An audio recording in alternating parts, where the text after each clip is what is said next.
आज इस वीडियो में हम एक बहुत ही इंपॉर्टेंट क्वेश्चन डिस्कस करेंगे जो कि आपके बोर्ड एग्जामिनेशन में पूछ लिया जाता है। Hello and welcome to the channel everyone. कैसे हैं आप सब? I hope you all are doing great. और आज हम लोग डिस्कस कर रहे हैं बायोटेक्नोलॉजी का एक मात्र क्वेश्चन जो बहुत ज़्यादा पूछा जाता है, वो है मोनोक्लोनल एंटीबॉडीज पे। क्या है मोनोक्लोनल एंटीबॉडीज? ये बहुत ही इंपॉर्टेंट क्वेश्चन है, ठीक है, और इस पे क्वेश्चन अक्सर आता है। तो हम आज इस क्वेश्चन को पूरा डिटेल में समझेंगे कि इस पर्टिकुलर टेक्निक में हो क्या रहा है, ये मोनोक्लोनल एंटीबॉडीज जो हैं ये बन कैसे रही हैं। तो स्टार्ट करते हैं आज का अपना महत्वपूर्ण लेसन। तो देखिए, जो मोनोक्लोनल एंटीबॉडीज है, थोड़ा बहुत इसके बारे में समझते हैं पहले। ये है क्या एक्चुअली? मोनो मतलब किसी सिंगल चीज के बारे में बात हो रही है, ठीक है। क्लोनल यानी कि क्लोन्स बनेंगे। अच्छा, और ये क्या है? ये हैं एंटीबॉडीज, ठीक है। और एंटीबॉडीज कहाँ से एक्सट्रैक्ट होंगी? बी सेल से। तो हमें मोनोक्लोनल एंटीबॉडीज जो हैं ये चीज समझ में आ गई कि यहाँ पर हम किसी सिंगल एंटीबॉडी की बात कर रहे हैं जो हम क्लोन करेंगे। अब ये मोनोक्लोनल एंटीबॉडीज जो है ये एक तरीके से हम कहते हैं ये एनिमल सेल कल्चर का एक एडवांटेज है, ठीक है। एडवांटेज है क्योंकि यहाँ पे हम एक मोनोक्लोनल सिंगल एंटीबॉडीज प्रोड्यूस कर रहे हैं। तो ये सिंगल एंटीबॉडीज क्या होती है? ये एक्चुअली होती है specific antibody for specific antigen, ठीक है। ये मोनोक्लोनल एंटीबॉडीज कैसी हैं? ये स्पेसिफिक एंटीबॉडी होती हैं, यानी कि एक इंडिविजुअल तरीके के ही एंटीजेंस पे ये जाके बाइंड करेंगे, ठीक है।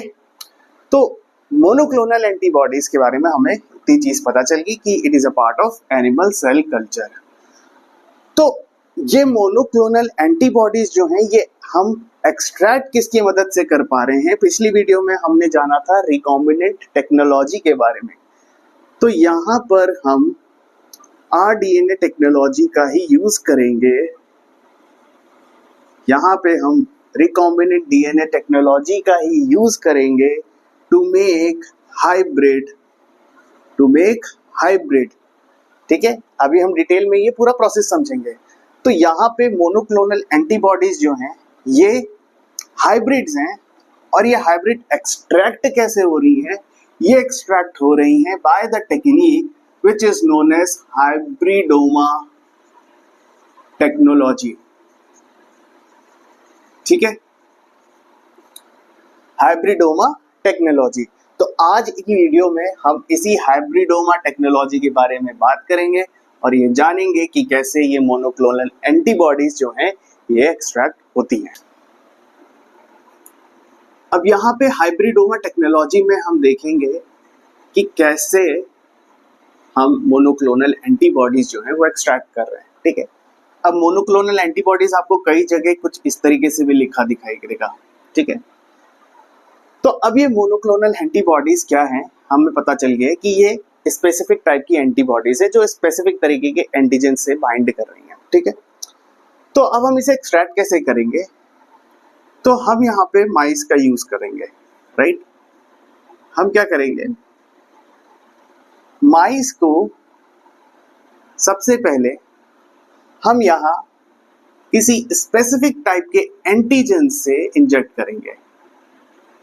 जब हमने इस माइस को स्पेसिफिक टाइप के एंटीजन से इंजेक्ट करा तो इसके जो स्प्लीन सेल्स होंगे उनमें इसके अगेंस्ट जो बी सेल्स हैं वो एंटीबॉडीज बनाएंगी, ठीक है।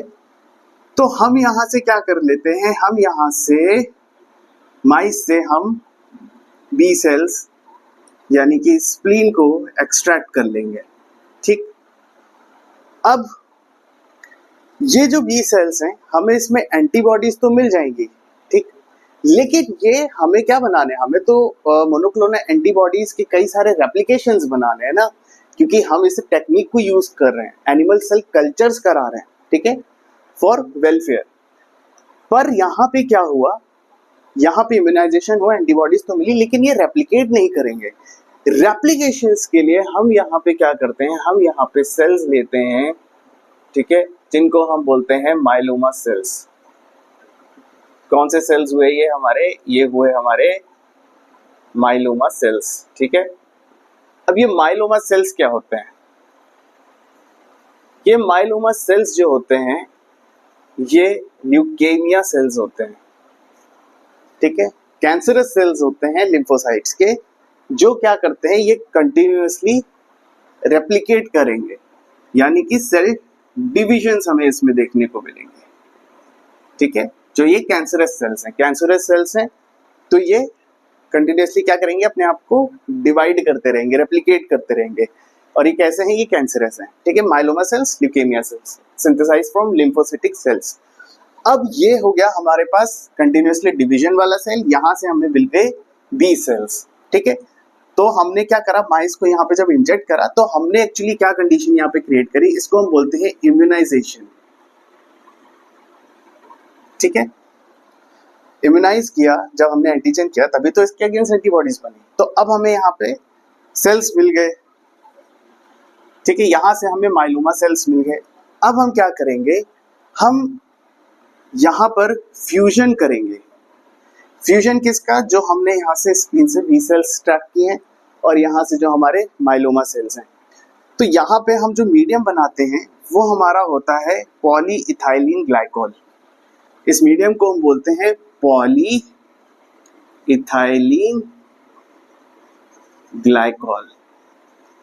अब ये जो मीडियम है, ये मीडियम क्या करेगा, जो हमारे बी सेल्स हैं, ठीक है, ये जो हमारे बी सेल्स हैं और जो हमारे माइलोमा सेल्स हैं, इनके फ्यूजन्स में हेल्प करेगा। तो फ्यूजन करके ये हमें क्या दे देते हैं, ये हमें कुछ हाइब्रिड सेल्स दे देंगे। ये हमें क्या दे रहे हैं, ये हमारे क्या हो गए, ये हमारे हाइब्रिड सेल्स हो गए, राइट, ये हमारे हाइब्रिड सेल्स हो गए। तो यहाँ पे पॉलीइथाइलिन ग्लाइकोल जो हमने मीडियम यूज करा, ये क्या करा, ये एक्चुअली में फ्यूजन हमें हेल्प कर रहा है, किसका, बी सेल्स का विद माइलोमा सेल्स। और हमें क्या मिल गया, अब जो ये हमारे जो सेल्स बने, ये हमारे सेल्स कैसे हैं, ये हमारे हाइब्रिड हैं, ठीक है, ये हमारे हाइब्रिड सेल्स हैं। तो हमें स्पेसिफिक टाइप की एंटीबॉडी, जो ये बी सेल्स थी, इसने जब स्पेसिफिक टाइप के एंटीजन से बाइंड किया तो हमें यहाँ से एंटीबॉडीज मिल गई।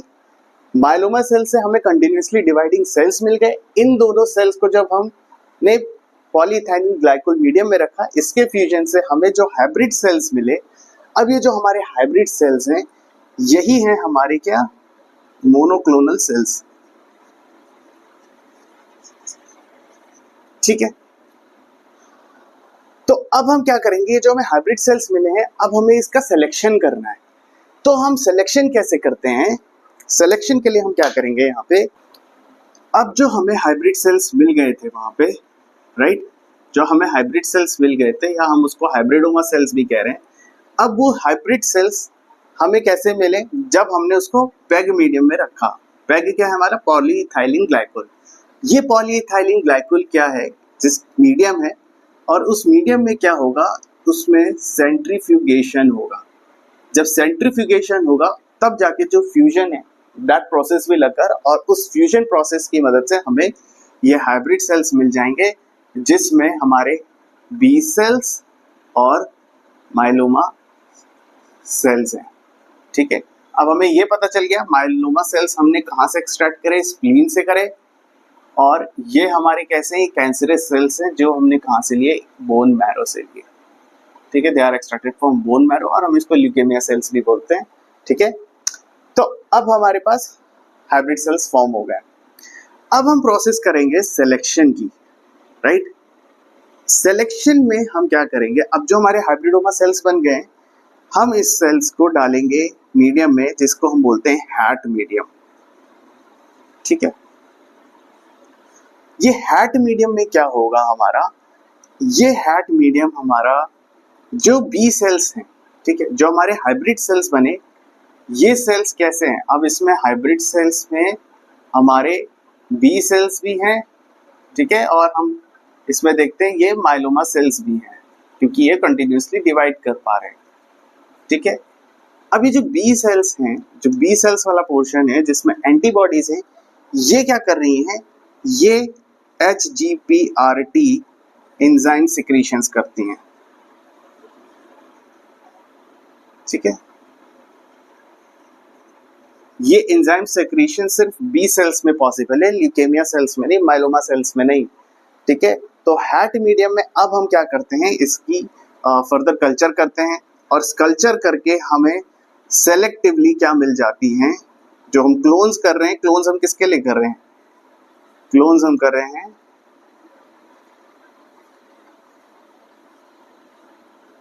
हाइब्रिडोमा सेल्स की। ठीक है, तो ये हमें क्या मिल गए, हाइब्रिडोमा सेल्स। ये हाइब्रिडोमा सेल्स के हमें क्या मिल गए, क्लोन्स मिल गए। ठीक है, और ये हमने हैट मीडियम क्यों यूज करा, हैट मीडियम में क्योंकि हमारा जो बी सेल्स है इसमें HGPRT हार्मोन एंजाइम से जो सिक्रीट कर रहे हैं, जिसकी वजह से ये कंटिन्यूअसली एक्टिवेट रहेंगे, एप्लीकेट करते रहेंगे।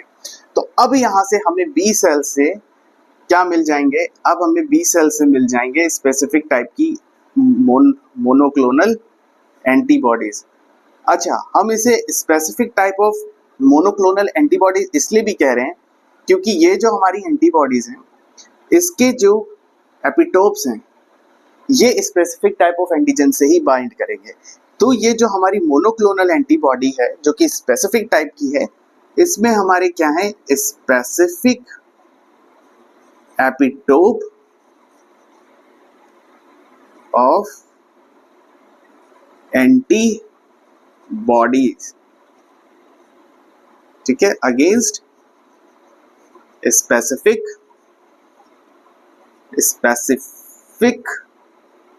एंटीजेंस। ठीक है, ये बात क्लियर है। तो अब जब हमने सिलेक्शंस किया, हमने हैट मीडियम में क्यों रखा, क्योंकि यहाँ पे HGPRT एंजाइम्स जो है ये सेक्रीट कर रहे हैं, कौन, बी सेल्स, और इसके सेक्रीशन से क्या हो पा रहा है, क्लोनिंग पॉसिबल है।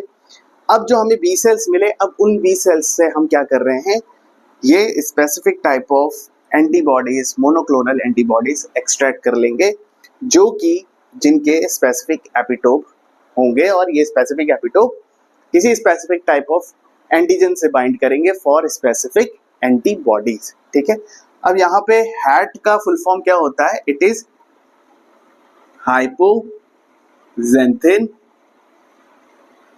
अमीनोप्टेरिन थाइमिडीन। और ये एंजाइम्स क्या है हमारा, ये है हाइपोजेंथिन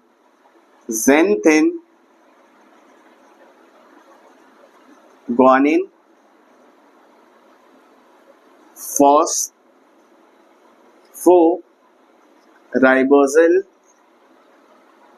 ट्रांसफेरेज।